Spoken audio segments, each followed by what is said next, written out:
So our training today is called Talking with Your Child. And I'm just going to introduce myself. I'm Stacey Price. I'm the school counselor here at TR Jackson. I'm also a licensed mental health counselor. It's my second year here at TR Jackson. I spent 25 years at Dixon Primary School, where I was also the school counselor.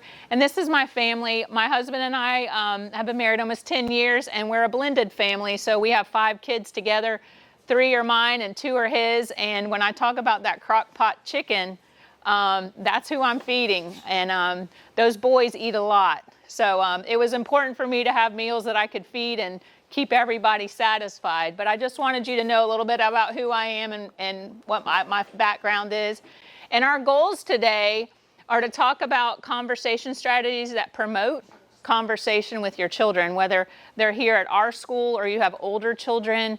And then also to learn how to use open-ended questions, and we're going to talk about what that is, and making observations in your child's life to help spark communication and connection with them. And then learn how talking with your child supports their social emotional development, which is what's so important and what Ms. Nall and I strive to do every day, is work on that social emotional development. As I mentioned last month, we talked about school-wide expectations, and we focus a lot on eyes are for watching, ears are for listening, safe hands, walking feet. And in October, we're talking about feelings and being able to identify emotions and feelings so kids can have that language to tell you, Mom, I'm feeling sad.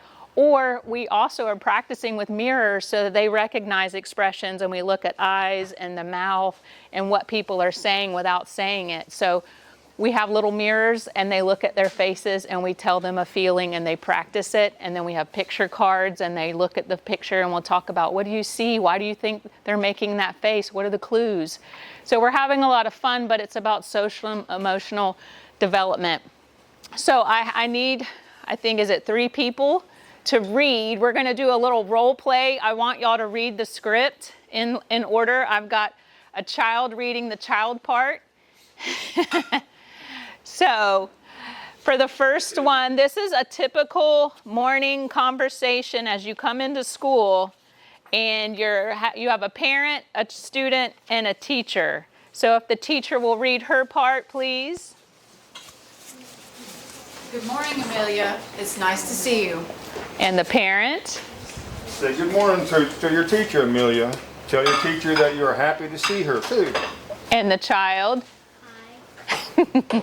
All right. Tell your teacher that you're going to get picked up early today because your grandma is coming to visit. Amelia said, I love to see my grandma because she spoils me. Oh, your grandma's coming. I wonder what you'll do with grandma. Say we're going to the zoo today with my cousins. Good. All right. Who was in control of that conversation? The parent. He was doing all the talking. And the child was shrugging.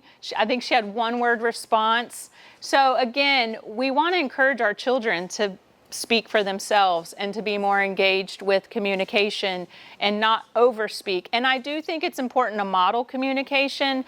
And you can say, tell your teacher thank you, but give them time to respond and give them a chance to speak and communicate for themselves.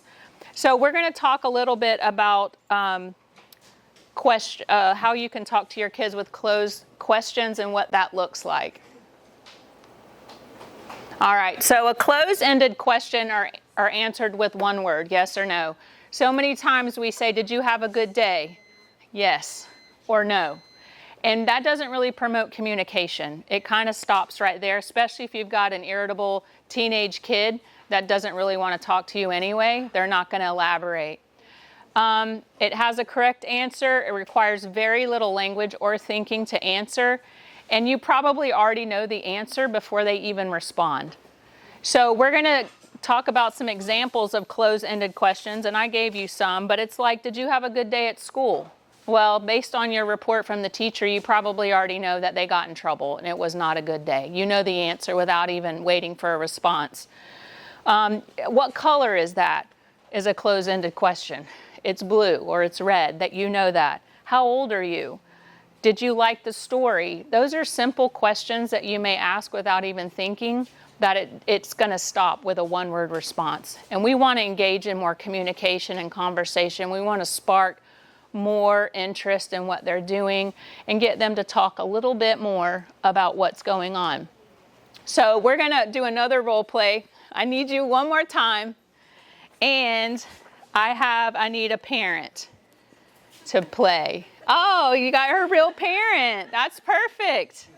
Okay, this is an example of an after-school conversation. Okay, Mom. Did you have fun at school? Nope. What did you do? Nothing. Was Patrick there? No. Did you play with Xander? Yes. What did you have for snack? I don't remember. Not a whole lot of dialogue there. Mom asked a question, the child responded back with one word or one response. So again, there's not a lot of elaboration, not a lot of language used, not a lot of information really shared. So what we want to do is spark a little bit more communication when we talk with our children to find a little bit more about how they're feeling, what they're thinking, what their day looked like, what were some highlights, what were some things that were good, what are some things that they're struggling with. So we're going to talk more about open-ended questions so we get a little bit more language from our kids. All right, so what is an open-ended question? It has more than one right answer. It involves more thought and language from your child, which is what we're trying to pull from them, is better communication, broadening their language.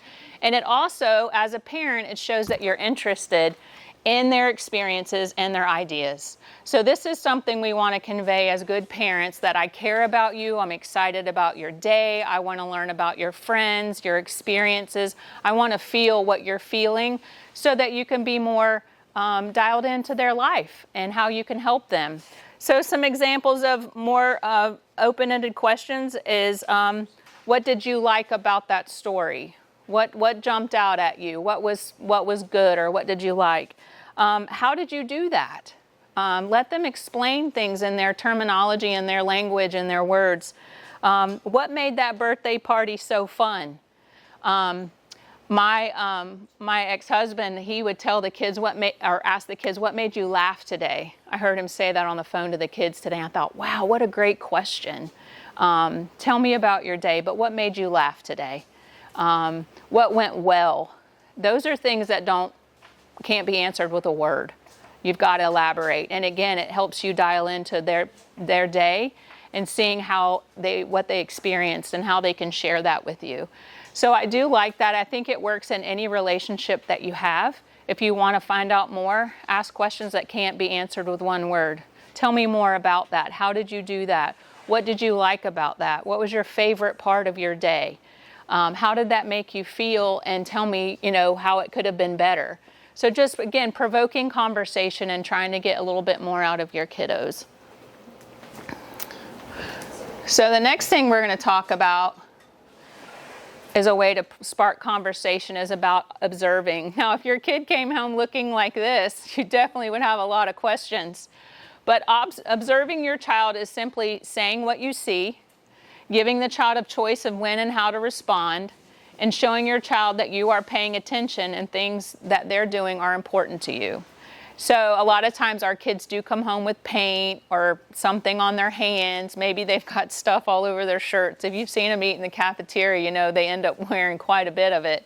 But it gives you a chance to ask them questions about, what did you do today? Or how did you get this paint on your hands? Or, what is on your shirt? How did that get there? And it just gives you a chance to talk about their day and what they've experienced and things that they've done that explain your observations. I'm going to give you some examples of some other observations. I see, tell me about the picture in the hallway outside of your classroom. What did you draw? Sometimes you don't immediately know what the picture is because of their skill set, but you can say, tell me about your picture. Who's in your picture? Or what did you draw? And let them explain it. Why did you choose red? Or why did you choose blue? Talk about, I noticed, when I came up today that you were talking to Xander. Is he your new friend? What do you guys do at school together today? just noticing their world and sparking conversations about that. So today it was raining, so what did you guys do instead of playing at recess? Again, just talking and trying to promote communication and conversation, and just using your eyes to observe and to notice things that are going on around them, and then giving them an opportunity to talk about that. So I'm just going to kind of summarize some things about tips of talking with your child to kind of conclude our time together. So one is just physical proximity. I know that we get distracted and we have phones or we're driving and things are going on, but when it's time to have a good conversation and you really want to show your attention to your child, limit distractions, put things away, and really just get close to them and look in their eyes and talk to them. It shows that you love them, they're important, and what they're saying matters. I use an analogy in another training. Sometimes toddlers, when you're talking to them and you're distracted, they'll grab your face and make you look at them. They know when you're not listening and when you're not paying attention. And so today's lesson with you guys, this parenting workshop, is all about paying attention and noticing, but also asking questions that are going to provoke them to communicate more to you so that you can find out more about what's going on in their world, and not just taking one-word responses as an answer that you're satisfied with. So with the little ones, it may require that you get down on their level, or pull them up in your lap and talk to them. Even if it's an instructional moment where you're giving them directions or you're talking to them about something important, maybe they're not listening and following directions. You've told them 5 times to do something. Let me look at you in the eye, and I need to make sure you're listening to me and that we're communicating. Focus on the message that your child is communicating rather than the grammar or the pronunciation. I know that we do pick up on articulation errors and mistakes that they make, but again, listen to what they're saying and how they're trying to say it to you. Allow them time to organize their thoughts and how they speak. I know for me, sometimes I'll fill in a blank. If someone's hesitant to say something, I'll say, oh, such and such. But let the child communicate. Pause if you have to and let them figure out what they're trying to say and give them a moment to collect their thoughts. Ask those open-ended questions. Make them elaborate. Make them find the words to use to say to you what they're thinking, what they're feeling, and what their experience was all about. And make observations. Look at things around them and ask them to tell you more about that, to explain something to you, or use their words to relay the message that they want for you.